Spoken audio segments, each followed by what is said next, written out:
If we click this icon here, we can see lots of information with regard to the performance of our device, and we can add different variables, little widgets that will denote different things that we may wish to monitor on our NAS device.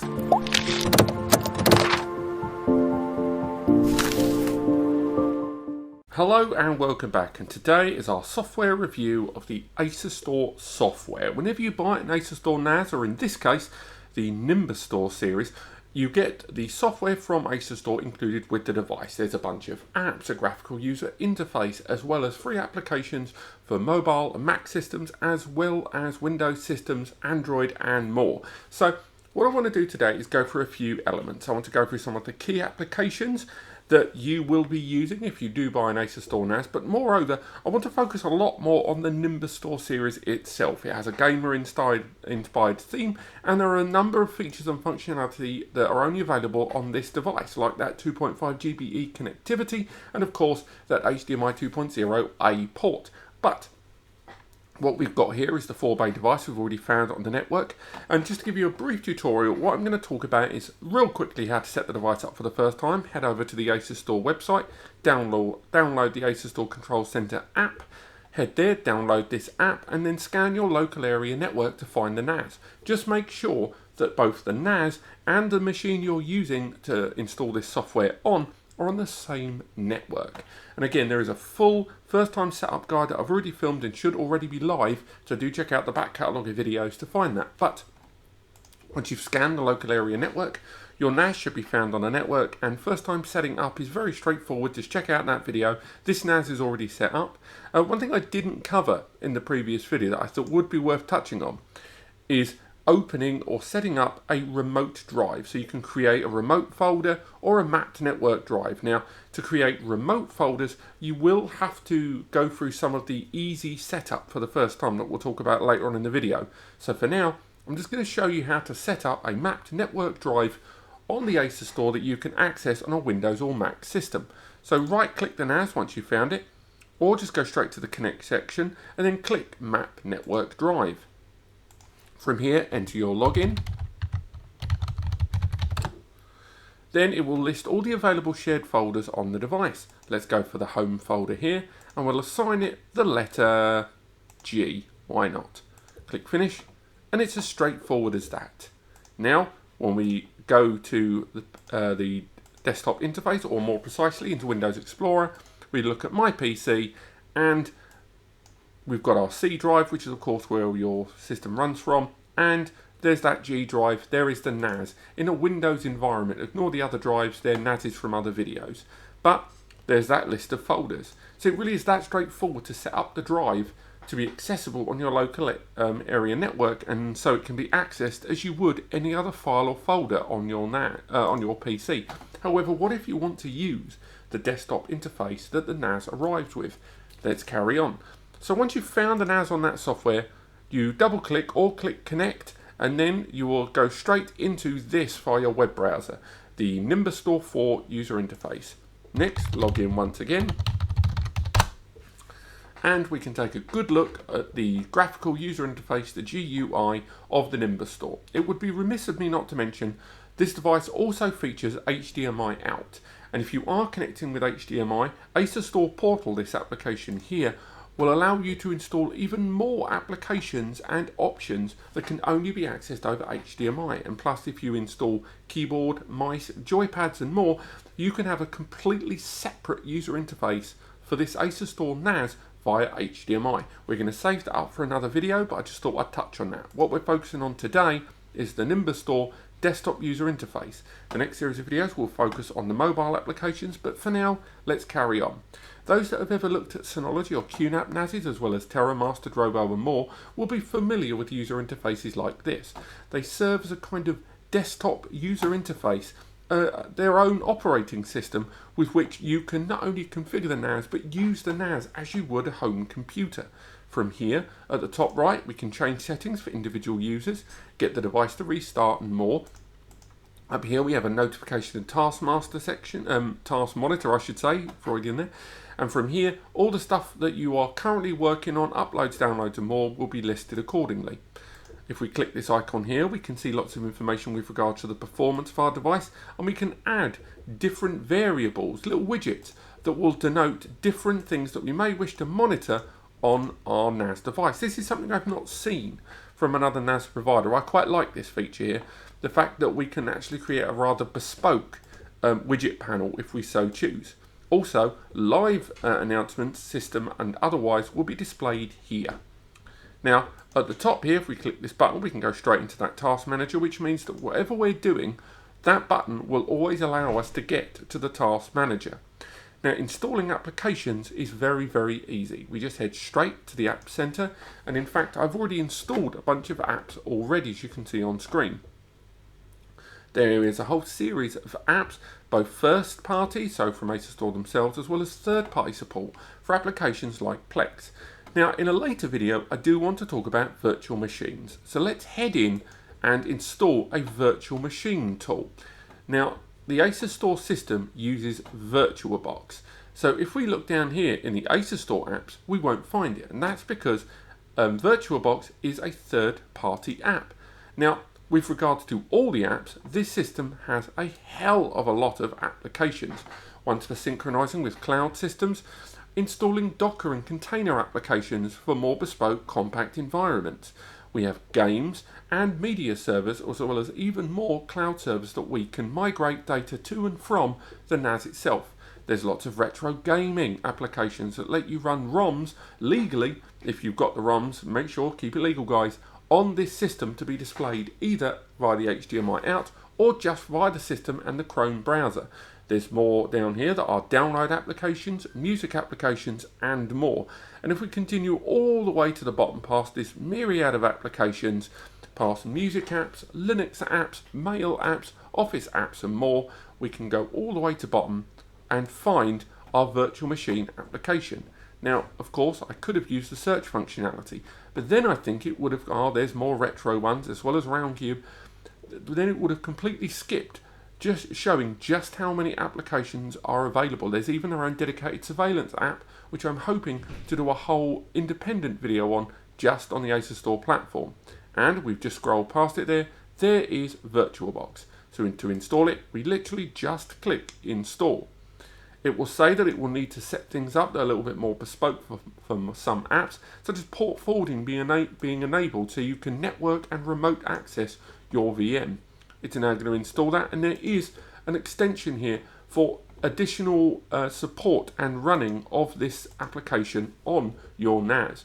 The Nimbustor NAS features a much more modern user interface, as well as much more modern internal hardware compared with a number of its other contemporary units in the line. And the Nimbustor, Lockstore and Cabinet Store NASs are really making waves with popularity among people that are buying their first NAS and trying to get the most for their money.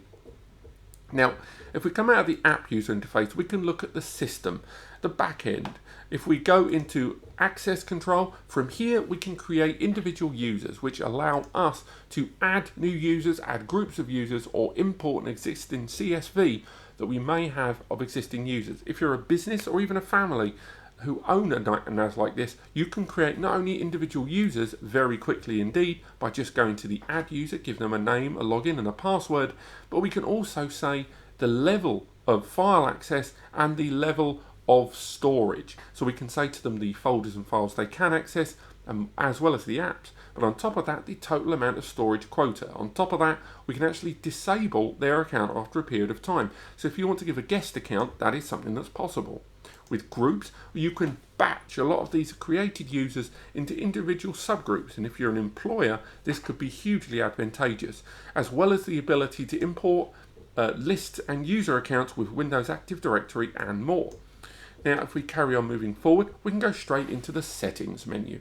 From here, we can have a look at all of the individual settings that be configured on this NAS. Now, for those that have watched my videos on other NAS brands, I'm pleased to say that the settings on this are very clear, very detailed, and do not miss anything out. Every configuration option you want, from controlling the fans on the NAS to the lights on the LEDs to the network configuration, are all possible here. You can even play around with the power control on the device so it can power up and power down with Wake on LAN or other means that are more customized that can be exceptionally bespoke for a number of users. On top of that, Easy Connect allows you to have access to the Asustor NAS anywhere in the world. And if you do intend to use the NAS outside of your local area network, that is to say all the devices on the same internet connection in your home or business environment, then this is definitely a feature you will look into. It's completely free and just requires you to set it up once.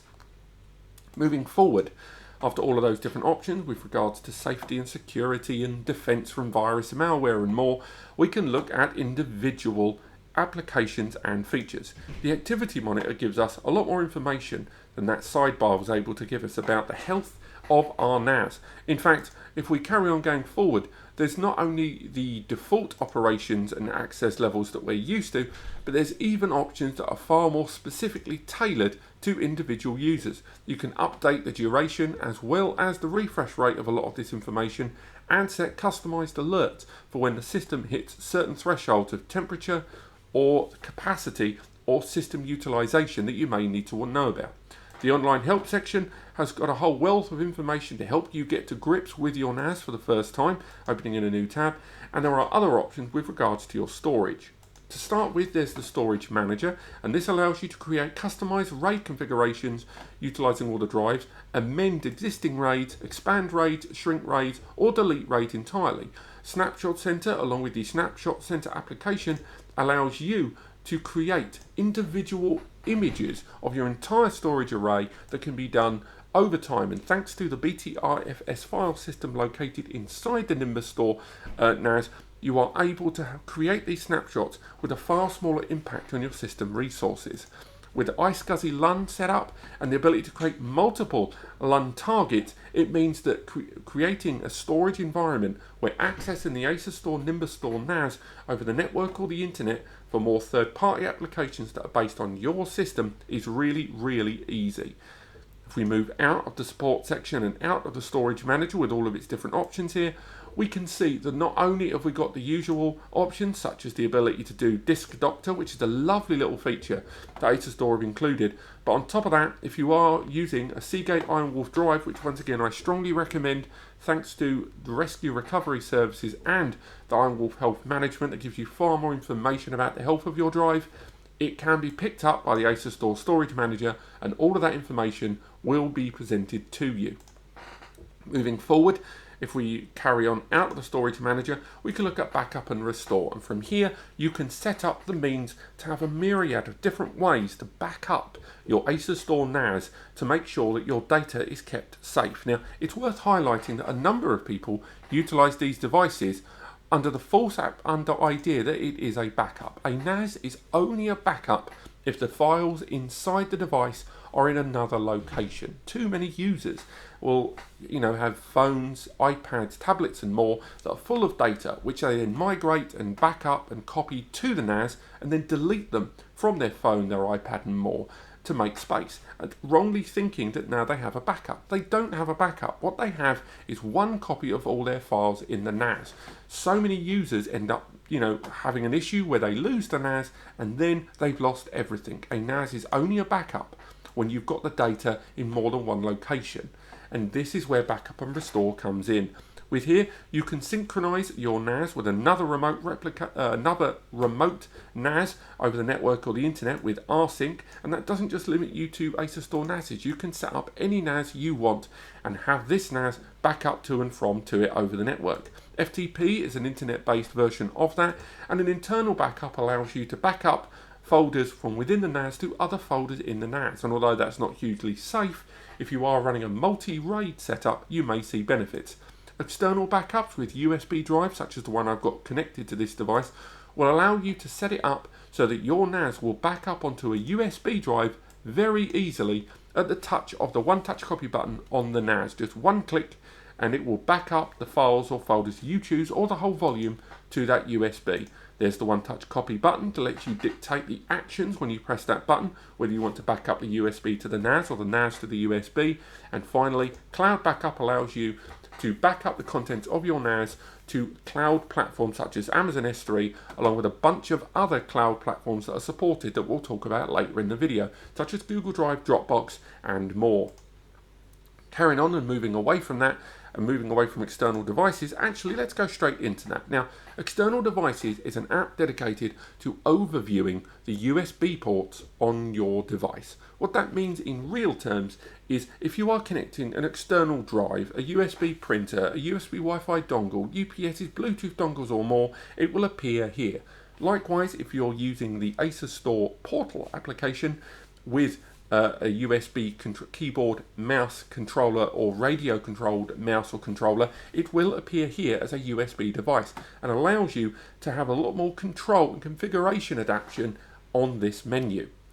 Moving forward from it, you've got a simple file explorer, which for those that just want to browse the files on their NAS, such as PDFs, such as simple file level access, it will all appear here, along with virtual devices that you set up and network devices that you've enabled, so that they will appear on your NAS directory so you can communicate between them, along with the Snapshot Monitor, allowing you to browse through earlier snapshots of the data on your NAS that you've backed up.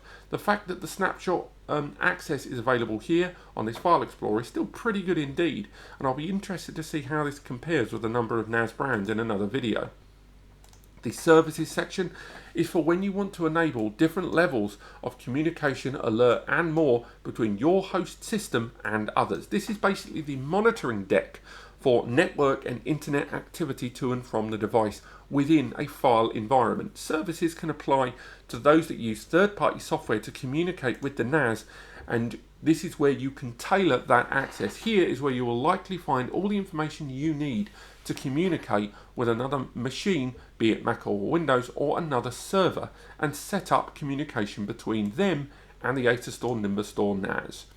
Moving forward to the bottom, system information, as you would expect, gives us real-time information about the memory, the CPU, and lots of information about the system that we are using, along with Dr. Asustor here, which gives us more information about the NAS if there are problems, so issues can be diagnosed and rectified where possible.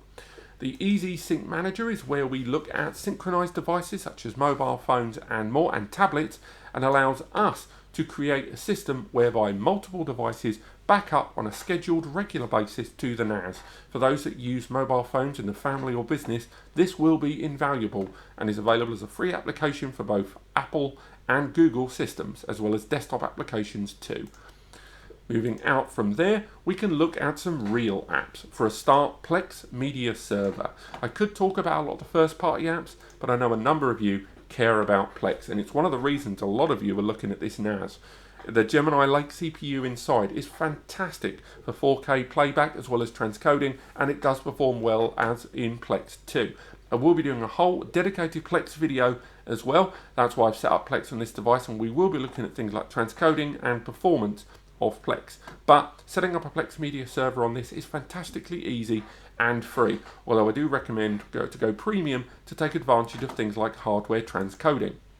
Moving forward, we've got that Asustor port, which I'm not going to talk about too much, but this is where we can control the HDMI output of the Asustor NAS that we'll save for the next video. On the next page, we've got more applications with regards to controlling the NAS and accessing the files in your local environment. There's Virtualbox that we'll save for another video, but we've got an iTunes server for those that utilize devices that need all of your music, all of your media on an iTunes server platform, so it can then communicate with iTunes and therefore be picked up by your DLNA media devices that utilize iTunes server, or internet-based devices that will only salvage or let you access media on an iTunes server. And that's where you set it up, and it's very straightforward indeed. Now, listening to music, watching videos and looking at your photos are broken down into looks good, sounds good, and the photo gallery. Each one, once clicked, will open in a separate tab. So, if the video recording software is not going to be problematic, we're going to open those up in this other three tabs. While they load, we've got the Upnp media server and the newer version 2 that allow you to access media on things like PlayStation 4, Xbox, smart TVs, Sonos sound systems, and more. And of course, there is the My Media application that you can install as a container to access the Asustor NAS on your Amazon Alexa system. And there's more synchronization tools available for Dropbox, Google Drive, and more as mentioned. Now, in the Sounds Good section, what this does is sequence and index the folders you tell it to access your music and media. I've got audiobooks and music in here, which unfortunately I'm not going to be able to play because this is YouTube and all of the copyright. But this is broken down into artist, genre, or just simple file folder level access. Do bear in mind, however, that you can still access all of these thanks to the mobile applications too. This isn't really an ideal way with which to access your music, but there are a multitude of other ways and it still plays the music very well. If we move over to the photo gallery application, we can have a look at the different ways you can access your folders. Now, from here, we can either go to the Smart Album, which I only set up one of, but if we go into the Browse section, we can browse individual files and folders quite easily. This is the same photos that I've been using for other videos to test systems, and if we want to look at a photo, let's look at that one. We can just click it and it will give us loads of media information such as the device that took the photo, the file size, the weight of the file, the ISO, the aperture and more, as well as the location too. Now I can tell you this is in Berlin. This was taken pretty close to the city capital, and you can assign even more information and tags to the photos. They don't have AI smart recognition on Asustor at the moment, but I don't give them too long. Clicking that location there opens up Google Maps, and as we can see, we zoom out, and don't worry about that lag, that's the screen recording software. There we are in Berlin, nice and straightforward. All that information was stored in the photo that I took with my phone and is accessible using this software. And again, you can do that with any photos. We can make our way back to the main folder index, go for Hanover for work when I went for Computex, CBit. We can have a look here. We can look at the IO safe here. When we set a unit on fire, we open it up and it will open the location in Google Maps for us. A lovely little feature that I know is something that's always been available from Asustor, but I still always enjoy seeing it when it's done. And this was during an event from another brand just outside of the CBit event. But you can create playlists as well as lots of configuration of these photos and create smart albums and share files and photos as you need. You can even configure the entire user interface of the gallery. Finally, looks good. Here is where we can look at videos. Now at the moment I've put lots of mixed files and photos from screen recordings in previous videos to lots of stock footage from old retro footage websites such as the Internet Archive. All accessible here, but they can be broken down and sequenced independently into TV shows, movies or home movies. You can even create even more bespoke ones too. Create playlists, share the files as you need them, or change the default player of items, but otherwise these files will play. Here is Mr. Bean. We click the Mr. Bean and on there we've got the file, the folder, and we can just click play to watch the file. It will open up with Asustor Player or AS Player. And right there on the screen, there may be a bit of lag because of the screen recording software that I'm using. But here is where we can then access those files real easily and watch those video files as we see fit. There's Mr. Bean there playing. It's a relatively heavy file, but that's us watching the movie in the browser. Of course, if you are going to use third-party DLNA media support devices, these files will be picked up on your local area environment, and you can even change how often the albums are sequenced and refreshed, as well as set up recordings with USB enabled DVR recording aerials and USB tuners, which you can then record onto the NAS if you so choose. And with transcoding and file transitioning and changing enabled as well in the media converter, there's loads of options open to you. Don't get me wrong, it could stand to be a little bit sharper to look at, but it definitely does the job. And once again, this is a fantastically affordable NAS device that I am finding it very hard to fault. Now, if I am going to fault, well, let's talk about a few of the things that maybe didn't impress me. One, the refresh on the screen isn't quite as sharp as I'd like. It's a hell of a lot better than it was a few years ago, and I've got to say, as far as Asustor's OSs go, it's really fighting for that third place spot at the moment and nipping at the heels of Synology and QNAP. But at the moment, because of that refresh rate not feeling quite as smooth, I would say that there's a reason for the price being a little bit lower. It's certainly a great NAS, and if you are going to use third-party software such as Plex Media Server, I do think you're going to get great results. Also, the sheer weight of the applications that are supported on this device cannot be understated. There is an enormous range of applications available to you, and making matters even more interesting is the fact that there is a budding community of custom applications being built all the time. And if we go to all apps, we have applications here that are just not available on other platforms. Amazon Instant, Netflix and more, along as photo video editing applications too, and word processing docs. Now, it's worth mentioning that of course these are not perfect, they're not officially endorsed, and they're not as stable as you might like, but still you've got a lot of hours of fun here just installing and creating a completely customized, unique environment for you and your data. And I think for a lot of you that's going to be very important indeed. Plus, when we do the overview of the HDMI output, thanks to Asustor Portal, I think you're going to see a whole new side of this device as well that is just not available on a number of other NAS platforms. But I'm going to wrap things up now. This has been the Asustor Nimbustor 4 NAS. I hope you've enjoyed this. If you are considering getting hold of one of these bad boys, do go to the link in the description to support this site and indeed this channel with ad revenue. It costs you nothing but a click, and if you're going to buy from Amazon, why not support where you got the information from? But otherwise, thank you so much for watching. I hope you enjoyed this. Click like and subscribe to learn more, and check out for more videos on Asustor coming very soon. Cheerio.